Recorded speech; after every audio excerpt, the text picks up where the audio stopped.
Okay, we're in the Mishnah Ayin Tes Amid Beis 79b3 in the Shusterman Gemaras. It's a little bit beyond midway because there's two Mishnahs at the bottom. Have Ayin Tes 79b3. Okay, we learned many times in the Gemara recently, Jesus. There's called Nechsi Melug. Nechsi Melug is the properties the wife brings into the wedding.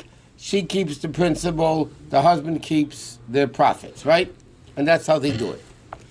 Now, what happens? Naflo avodim u'shvachas keinim. What happens if the wife inherited during her marriage or before the marriage, doesn't matter, old slaves and old maidservants? They're basically going to die soon. They're not very practical slaves. They're old. So the din is, Yimachru, they have to be sold. V'yilakach mehem karka, and you buy land with it. V'hu eichel peiros, and she keeps the fruits. I mean, he keeps the fruits. She keeps the principal, he eats the fruits. Why did the Chacham say to sell it? It's very simple. They're going to die, and nobody's going to be left with anything. Right? Now at least you can sell them for something. Buy land, so her principal is kept, and he gets the profits. A little bit midway. The Mishnah. First Mishnah. Rabbi Shimon Gamliel says no. She shouldn't sell it. Why? This is the prestige of her father's house. Meaning like this. Obviously, if the wife wants to sell it, she could. The Chachamim hold either one of them can force the other one to sell them. Okay, the Chacham with them, the wife says, no, I don't want to sell them. Or the husband says, no, I don't want to sell them. The other one wants to sell them. So the first opinion, the Chachamim hold, you can force them to sell the slaves. Okay? Rabbi Shimon Gamliel says you cannot force her to sell the slaves if she doesn't want. Why? Because they're the prestige of her father's house. Meaning, people will see when a girl brings properties into a marriage, it's like respectful to her family. You know, they had money, she was able to bring properties into the marriage, and so on. You found it? Yeah. Huh? Yeah, right in the middle, right? Yeah. So Rabbi Shimon Gamliel says if the woman doesn't want to sell it, you can't force her to sell it because this is her pride, her family's pride. She doesn't want to give it up. Or or not slaves. Another case. She inherited, the wife inherited old olive trees or old grapevines. Okay? Yimachru, again, either one can force the, obviously if they both agree, you don't do anything. It's because one wants to sell it, one doesn't want to sell it. So the idea is you could force them to sell it. They should buy land with it. And again, the husband eats the fruits. Rabbi Yehuda says, you can't force it to sell it. Why? Again, for the same reason. They're the honor and the prestige of her father's house. Okay? Now, there's an interesting question over here that the Mefarshim discuss. The first half of the Mishnah, Rabbi Shimon ben Gamliel was the one that said you can't force it to sell it. And the second half of the Mishnah is Rabbi Yehuda. Now that's difficult to understand because if it's the Chachamim, it includes everybody, including Rabbi Yehuda. So is there Rabbi Yehuda and Rabbi Shimon Gamliel? One of them says by slaves you can not force her, and by vines you could force her, and vice versa. So the answer is, the Mefarshim explain, because Rabbi Shimon Gamliel says prestige of the father's house is in slaves, in people, not in trees. Rabbi Yehuda says, no, even in trees there's prestige to the father's house. And therefore you can't force it to sell it. Okay? Okay, so what is it? Ayin Tes Amid Beis. So what does the Mishnah say? The Mishnah says like this. If she got old slaves and maidservants, Chacham hold you can force them to sell it, and they buy land, and she keeps the principal, he keeps the fruits. Rabbi Shimon Gamliel says no. Then the same thing, old olive trees, old grapevines, Chacham hold you can force them to sell it, even if she doesn't want, and Rabbi Yehuda says no, you can't force her to sell it. Okay. So now the Gemara, you have it, it's the middle Mishnah. like 15 lines from the end of the page. Amir Rav Kana Merav, Rav Kana said in the name of Rav, Machleikas, the argument about olive trees and grapevines is only Shenoflu Besad Shalom, when it fell as her inheritance in her field. That means the trees were part of her field. Avol Besad Shena Shalom, what happens if the field is not hers? She only inherited the trees. Then Divrei Hakol Timker. Everybody says you have to sell it. You can force her to sell it. Rabbi Shimon Gamliel said there's her family prestige. Here it doesn't matter. Why? The Kokal Yakana, you're going to eat it up, the principle completely. Okay, meaning like this. What's the case in the Mishnah? The second case in the Mishnah the Gemara is talking about now. This woman inherits old trees. Okay, that's the principle she's bringing into the marriage. So what are we afraid of? The trees are going to die. And if the trees die, there's no principle and there's no profit. So even if she doesn't want to sell it, Chachamim hold you can force either one of them to sell it. What do you do with the money? You buy a field, and then you have the principle, and then you have produce of the field. Rabbi Yehuda says, no, you can't force it to sell it. Why? Because there's prestige. It's her father's house. It came from her father's olive tree and the grape. It's prestige. You can't force it to sell it if she doesn't want. Come along with Rav Kana Merav and says, 1 minute. That's only if she has trees and the field. There's trees, old olive trees, old vines in her field. Yeah, it's in her field. So even if the trees die, she still has the field. So then, because of that, Rabbi Yehuda holds, if there's prestige that she doesn't want to sell because it's from her father's, house, then you can't force her to sell it. But if she only inherited trees, not land, and that's a very simple case. A guy owned the land, and the guy her father only bought the trees. Okay? Then the father died, so what does she get? She doesn't get the field, she gets the trees. Everybody says you can force her to sell. Why? Because his mamish no principle left when the trees die. And therefore that outweighs the prestige of her father's house. I already said, everybody says you could sell it. Mishum the Kokal Yakana, because the principle, the trees will die and you get mamish nothing. Right? Not him, not her. So why are the slaves different? Maskul Rav Yosef. So Rav Yosef right away asks the question: the first case of the mission is she inherited old slaves, right? So what do the Chachamim say? You must sell them and buy land. And Rav Shimon Gamliel says, no, you can't force it to sell it.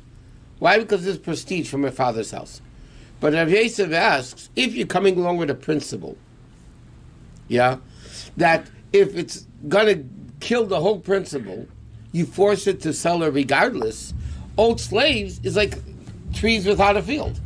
The slaves are going to die. What are you going to get? If any, it'll cost you money to bury them. Can have a kids found, didn't it? No, old. Oh, how old? It says old slaves. No kids, unless it's Avram Avinu. They ain't having kids. They're going to die soon. But the amount of work they could do when they're old is minimal. So over there, the Gemara, and yet, Rav Yosef, as the Mishnah says, there's two opinions. You just got through telling me that if there's no field, only trees, right? Because you're going to consume, the whole principle is going to die. Yeah, therefore you can force it to sell it. So why by avodim does Rabbi Shimon Gamliel say you can't? So the Gemara changes the taka. Eat me, that was the wrong version before. The correct version is like this. Kahana said the name of Rav. Machleikas, the real argument whether you could force it to sell it is besod the shena shaloi when it's shaloi when it's not her field. Then there's an argument meaning like this: all she has is the trees. So the question is, argument: can you force it to sell it or not? Chacham hold you force it to sell it. Rabbi Shimon Gamliel says it's prestige. One second. But if it's in her field, that means not only does she have the trees, she has the field. Everybody says she cannot be forced to sell them. Why? Because it's prestige of her father's house. What? No, because it has olive trees. Someone gave her olive trees, so she puts. But they're old olive trees. Old olive trees on someone else's land. Right. So. But the Gemara says it's being even in her land. Over there, you can't force it to sell it. Meaning, the bottom line of the Gemara is very simple. If the principle is going to be completely gone, everybody says you can force him to sell it. Because there's not going to be nothing left. Right? When is the argument? When there is other principle also. Or, like he says, I'm sorry, when there is no other, right, when there's no other principle, then there's an argument if you can force it to sell it or not. Why do we need the reason of prestige? Because if she owns the sadeh and the trees, the only reason we tell him to sell because we wanted to buy real estate. But she already have a real estate. Why we need the reason of prestige? We don't need that reason. We don't need that reason. Why? Why not? So everybody agree, don't sell it because you already have the real estate. Why we need the reason of prestige? Because she really inherited the trees. And the field. The field is secondary to the trees. But that's what Gemara says. If it's her field, plus the trees, so there is principle left, so you can't force it to sell it. Why? But he says, let's invest in a better property. These trees are worthless. Let's buy land with younger trees. He says no. She could say no. Why? This is my first. This is what I brought into the marriage for my father. Keep this one. Keep this one. Obviously, if she wants to sell it, if she's not, if she's interested in money, then she could sell it. But it's what's it called? The value, sentimental value. Sentimental value. It's her pride and joy. She brought it in from the father's house. She just don't want to go sell it. Okay, this is Gemara. Next Mishnah. This is a very interesting Mishnah. A husband spends money on his wife's field, and he ends up making less profit than what he spent. And then they get divorced.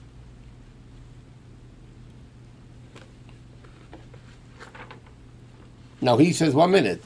I invested $100 in the field. I only got back $50. So I lost money. I lost money in this field, right?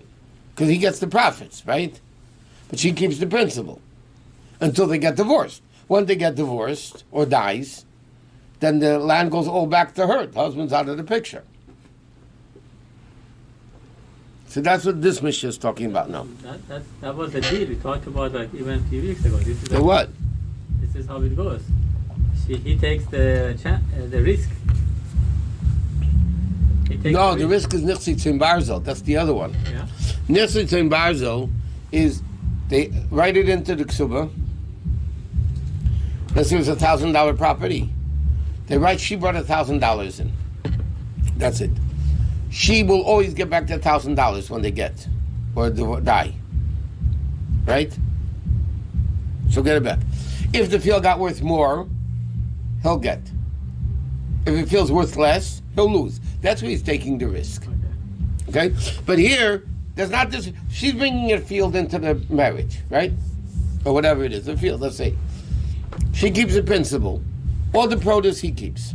Okay. But in order for him to get produce, he has to invest money. He has to work the field. Yeah? So let's say he put in $100 of expenses, hired workers, whatever, and it was a bad year, so he got back $50 profit. Okay, now they divorce. Or he dies and the kids are involved, right? So they divorce. Now the husband said, 1 minute. Okay, so normally what happens, when they divorce, the husband goes away, that's it. Correct? That's all there is. Now the husband comes along and says, 1 minute. Yes, I ate the profit, but it was only a $50 profit, and I put $100 into the field. I'm losing money on this. Give me back at least what I spent. So what was the hazard, before we learned? No, he expected to get more. Of course, you cannot have a produce the profit without investing. You cannot just go sit down and But take all the profit. he thought that the marriage is going to last longer, and there's going to be more produce, right? There'll be more produce, and he'll gain more. That's what he thought. He did some things that take several years to... Yeah, anytime you invest money, it takes time to get back the profits. Okay, let's see it inside the Mishnah. If a guy spent money, okay, he had expenses on his wife's property. And then they get divorced, right? So now the question, what does he get back? Haitzi harbe, so Gemara says, whether he spent a lot of money, okay, v'achol kima, and he got back a little bit, or kima v'achol harbe, or he spent a little bit and got a lot of profit. The din is masha haitzi, what he spent, or masha achal, what he ate. In other words, basically, like they say in America, tough luck. Either way, if he spent $100 and got $1,000, are you kidding? I forgot to put on airplane. Can you do it now or it's too late? I don't know. It's gonna interrupt it. So the Mishnah says like this: what he spent, and what he ate. In other words, he spent $100 and ate 50. Tough luck. He spent 100 and got 500. He got 500. She can't come back and say, 1 minute, we're married for such a short time, and you invested $100 and made 500. Give me back the money. She can't. But the same way, he can't do it the other way either. What he spent, and what he ate. That's what the Mishnah is saying.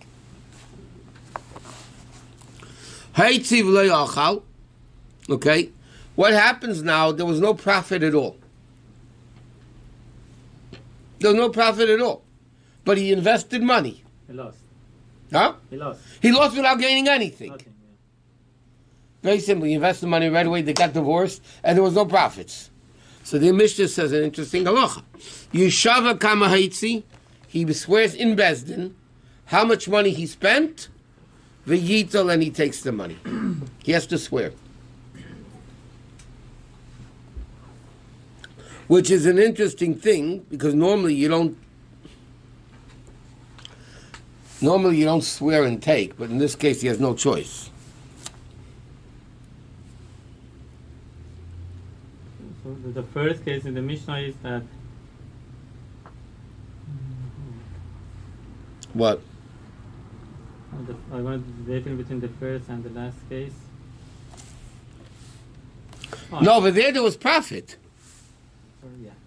The first one was And the Gemara is profit. going to discuss even if there was very minimal profit, anything, then that's the deal. You spend and you eat. Oh, okay. That's it. So that's what happened. Hashem wanted you to make or to lose. That's Hashem's There was will. nothing profit, If there was no profit and he spent, and then and he comes to the wife and says, "Listen, we got divorced. I spent $100 on your field. Give me back the $100 at least, because I got nothing."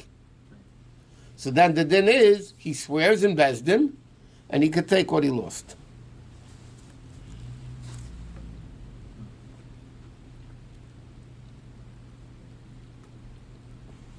The Gemara okay, there's a whole lot of things going on over here.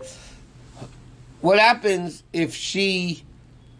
This is, by the way, this din is only if he divorced her on his own free will. What happened if she rebelled against him and Torah said to divorce? Then he'll get back. He'll get back more. Why we don't say in the last case, top lock too? No, because the din is he benefits. He spends. Everybody knows in order to benefit from the field, you have to work it. You have to plant it, cultivate. I mean, you got to do things, right? So when he comes into the marriage, when she brings the field into the marriage, the husband knows, listen, I have to spend money and I have to benefit from it. He hopes to spend $100 and to benefit $500. Yeah? LePearl, that's not what happened. He spent $100 and got $50. But LePearl, he got benefit. What the halacha says, you benefit. You're a shlamazel, you put in $100, you only got $50. That's not the wife's problem. You benefited. You did what the Torah said you got. You got what the Torah says you got.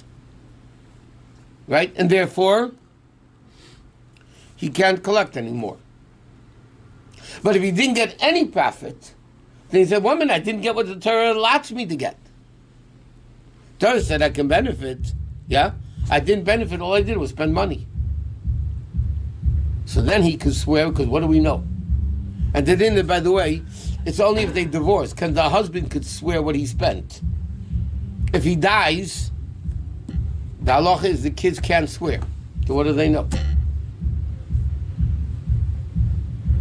Unless if Bezdin says, if Bezdin knows what he spent, yeah, then it's there's proof, let's say receipts or whatever, infused with today's language, then he could get it. By swearing, he has to swear that he didn't get it back before you.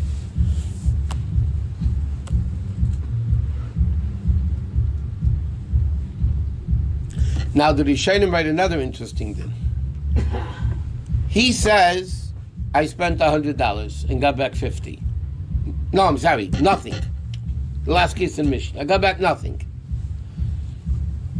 So what's the din? He swears, and he gets the 100. Yeah? The Rishonim write that's only when the woman didn't know how much he spent. What happens if the woman says, I know he spent only $50? He says, I spent $100. Right? She says, no, you spent $50. Who do we believe? So then the din is, the Rishonim write, she swears and pays the smaller amount. Not him. Right. Why? Why? Because like we said, normal swearing of an oath in Torah, a shvur, kol nishborn v'niftarim. Gemara says in many places, you swear to get out of payment. You don't swear and get payment. Unless the other guy can't swear. Now, if a woman doesn't know, the guy says, I spent $100. Yeah? I got nothing and I spent $100. I want $100. The wife says, I don't know. Nobody wanted her to swear. She can't. Right? So there's no choice. The husband has to swear, and then he could take his money. But normally you don't swear and take. Right? But what happens if the wife says, no, I know you spent only $50. Then she wants to get out of paying the extra $50, correct? Then she swears that it was only $50, and then she pays him only $50. There's another case also that the other guy swears. Oh, I'll give you another example. If a guy is known to lie and to swear falsely and a swindler and a ganif and a liar, yeah? Bezin doesn't let him swear. Okay? So what do you do? So the thing is that the plaintiff swears and he takes. That's because the guy can't swear. Normally if the guy can't swear because he doesn't know, right? But if he knows and Bezdin doesn't let him swear, then it's the same thing. The other guy has to swear and then take. There's a famous case. It's called Chavani up in Kosei. All the yeshiva kids know this. Chavani up in Kosei. What's the case? You worked for me. Okay? So I have to pay $100 for the work you did. Yeah? I don't have cash. I go to my storekeeper. Yeah? And then do me a favor. Pay him $100. Yeah? I'll give you back the $100. Simple case. The problem is, the worker comes to the boss and says, I never got the money. You owe me $100. The storekeeper comes to the boss and says, you owe me $100 because I gave him $100. Both are coming to the boss, yeah, for the $100. Now, he can't swear. He can't swear because he doesn't know. He doesn't know if he did give him the money or didn't give him the money. How can he swear? So what's the din? Each one swears and he has to pay both of them. One's a liar. I swear and take also in this case. Yeah, because again, the guy can't swear. Here, because the woman doesn't know, right? The woman doesn't know how much he spent, so she can't swear. So there's no choice. The husband swears and takes.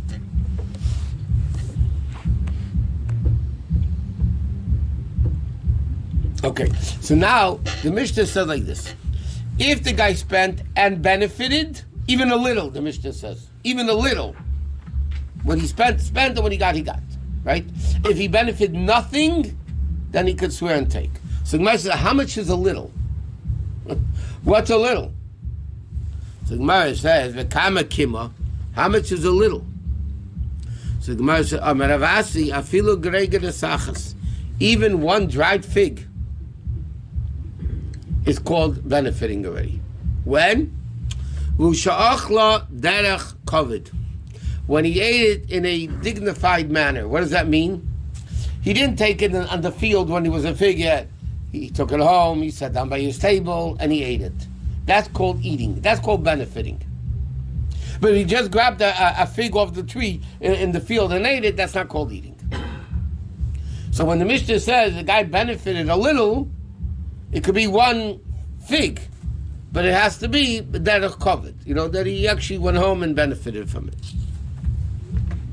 So now the Gemara says, Amar Rabbi, next page. Amar Rabbi Amri Beirav, in the yeshiva of Rav, they said, Afilu shigra de tamra, even a little as a cake of pressed dates. What? Huh? What? Pressed dates. It's called a cake of pressed dates.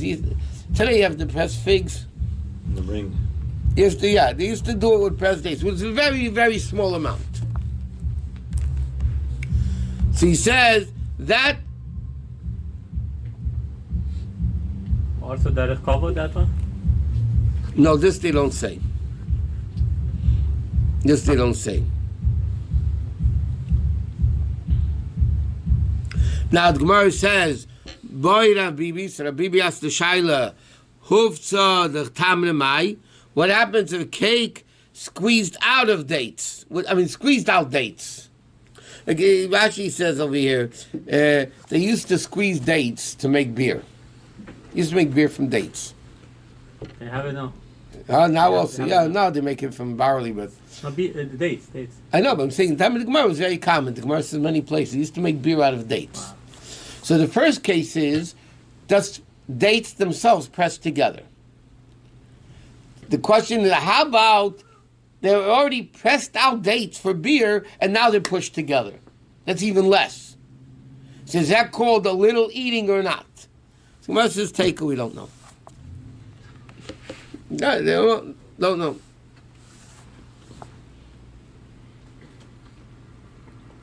Okay. Now, we just said in the Mishnah that if the guy benefits a little, but he ate it derech kavod, right, in a respectable manner, then he can, that's tough luck, because that's called benefit. right? Even if it's very little. But he ate it derech kavod, like we said, he took it home and sat down and ate, that's called benefit. Then he cannot ask for any expenses or anything, right? So the Gemara says, Loi ochla derech kavod might. What happened if he didn't eat it in a respectful way? The Gemara just explained like this. If it's done in a respectful way, even one fig is already called eating.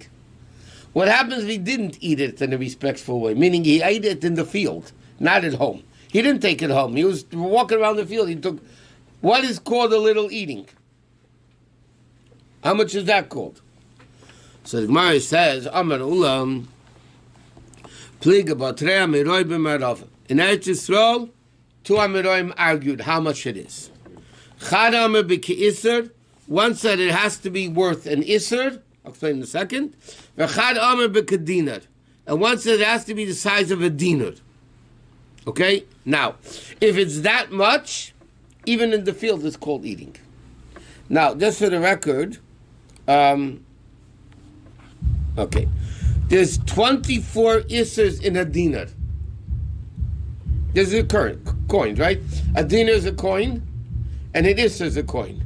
A dinar has 24 coins in it. A dinar has 24 Isrs in it. So one opinion says a dinar means he ate 24 times the amount of the other opinion.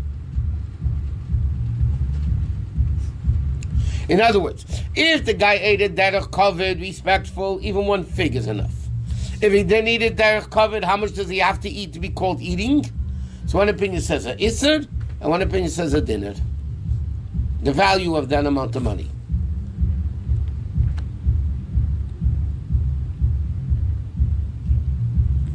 And the Gemara says like this: Amra Daina de Pumbedisa. The judges, the Dayanim of Pumbedisa, said like this: Avid Rav Yehuda. Rav Yehuda was Rav in Pumbedisa. It's very important for the Gemara later to know this. Rav Yehuda was Rav in Pumbedisa. Or he did such a he made such a ruling about the husband. B'chavilis meidis. A guy bundles of grapevines, yeah, and he gave it to the animals and divorced his wife.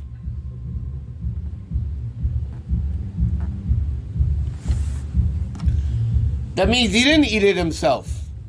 He took chavilas meidis, bundles of grapevine, not the grapes. So he gave it to the animals to eat. And Rav Yehuda said that's called benefit, and therefore you cannot get back any of your expenses. Which means even the guy himself didn't even eat it. It's not edible. He gave it for the animals, that's called benefit. His animals. His animals. And therefore, if he got benefit, he can never ask back for the expenses. How much minimum or with animals? What? With animals, how much you gave?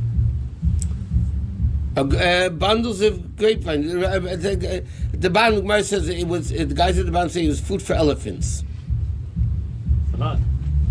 Huh? It's a lot, yeah. I mean, I don't know. More than humans. No, the chiddush is even though it's for animals, it's called benefit. Yeah, it doesn't tell you how much there was with the elephant. The Gemara he brings down they disagree if Rabbi Yehuda is arguing against the Isser and dinner story. Obviously, it's not that covered. Yeah. He's giving it to the animals. So the question is this the amount of Isser or dinner? It's a third opinion, or that's just the fact that it happened. You know, so he's not.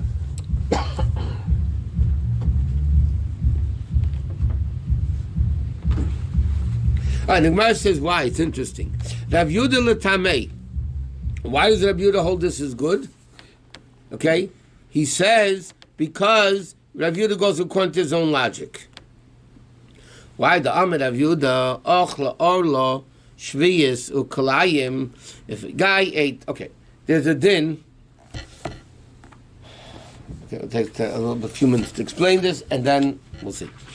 A very simple Gemara. It's the whole third paragraph about Basko Cheshtes Sabatim. I buy a field from you. Okay? Or so I say. Then you come to me and say, what are you doing in my field? I say, I bought it from you. You say, show the document. Where's the deed? Correct? Yeah? So if it's less than 3 years, the original seller can throw him out. Because where's the document? Correct? He doesn't have a document? No. If he had a document, he has a deed, then he has a deed. What's the question? He doesn't have a document. Where's your document? I lost it. It's worthless. Why? Because the Gemara says, chazaka, a person holds down to the document for 3 years. So during the 3 years, you come to me, you say, what are you doing in my field? And I say, if I say, I don't know, I just saw an empty field, that's worthless. Even after 10 years, you can throw them out. Right? The guy says, I bought it from you. So you say to me, where's your deed? I say, I lost it. So during the first 3 years, you can throw them out. After 3 years, you come to me, you're away for who knows how long. You come back, you see somebody's living in your house. So what are you doing in my house? So what do you mean? I bought it from you. Yeah, show me the deed. I don't have it. I lost it. After 3 years, if he can prove with Eidim that he was there for 3 years, he keeps the land. Why? Where's the document?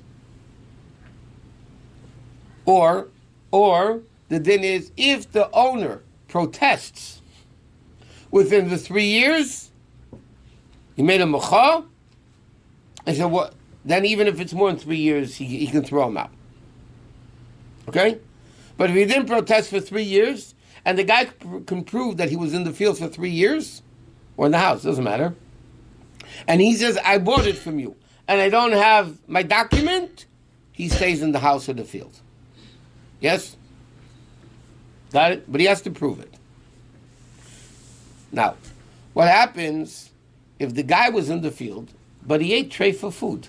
Our law, the first 3 years you're not allowed to eat it.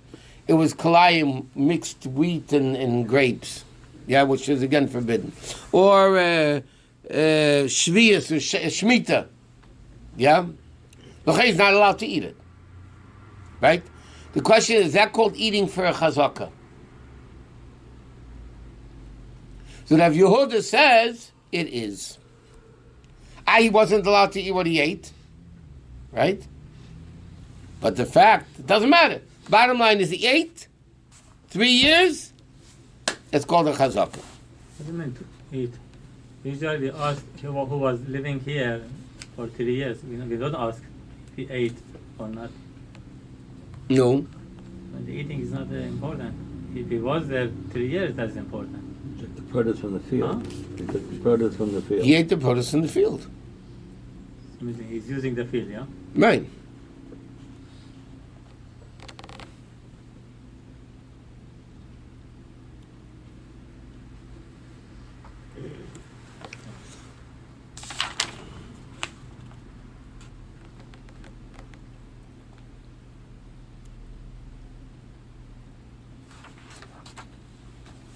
So therefore, even though grapevines, in our case, what did he give the elephants to eat?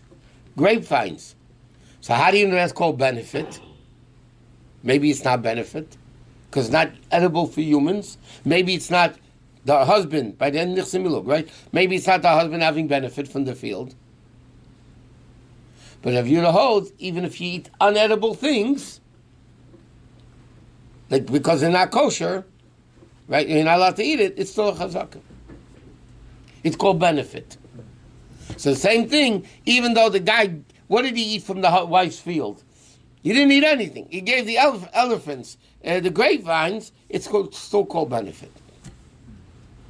He compared it to the orla. Yep.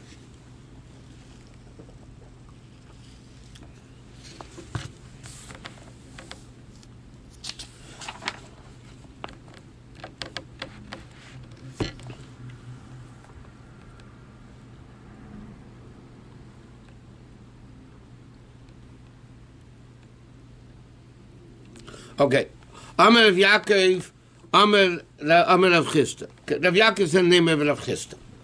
Hameiti yotzos al nichse ishtei ktana. a wife was a ketana in the marriage. Okay?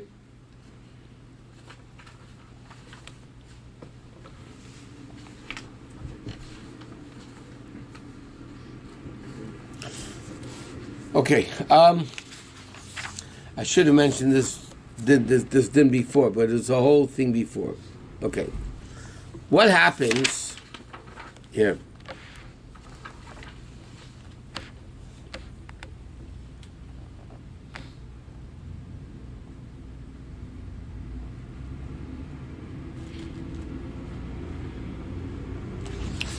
Okay, bottom line of a din is like this. This Gemara is going to another issue. I come into your field without permission, and I start benefiting your field, and then you come and throw me out. What do you mean, improving the field? Yeah. Oh, I come and we're not for your chazak. Cause Tom, you're way out of your field. I come and start making your field better. building something, you know. Yeah, whatever. Okay, but so if it's with permission, then I get a percentage of the profits because you gave me permission. So, right? Whatever without permission. So sometimes, depending if that's what normally the field is used for. If that's what the field normally is used for, then he'll get here. His compensation depends whether the planting was in accord with the field's intended use. If he was, he's like a sharecropper. They get a third or a fourth, whatever. If not, he receives only the expenses, no profits. Because he went without permission. Right? And I did something that you normally don't do. Okay, I'll give you an example. I come into your field without permission. I plant wheat. Now, normally this field plants corn. Yeah? So the owner comes and what in the world did you do here? He said, what do you mean? I improved your field. I made wheat. Yeah? All he gets back is the amount he spent. No, nothing, no profits. Because he did without permission. Okay? Now, the case that the Gemara is talking about now is like this. You know, a father can marry off his daughter under bas mitzvah, biblical marriage, 100% marriage, she needs a get and everything. If the father dies, right, and the girl's under bas mitzvah, the brothers or the mother or the mother can marry her off.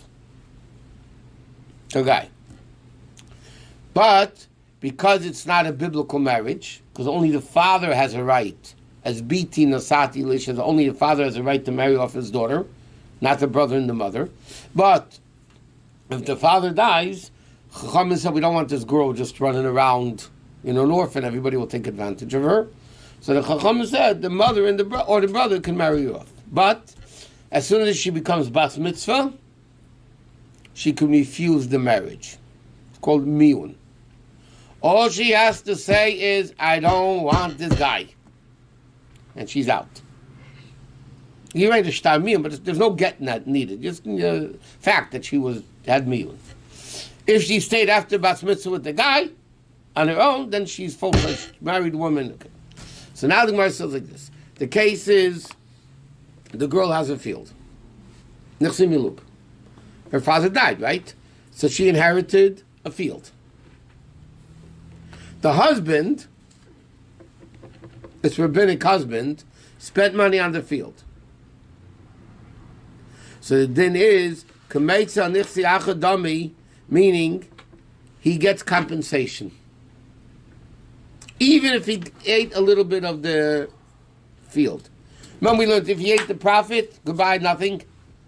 Here the din is, it's like somebody else's field, and therefore he gets back his compensation. Why? He benefited a little bit from the field. He should get nothing, like we just learned in our Mishnah. But the Ketana is different. Why?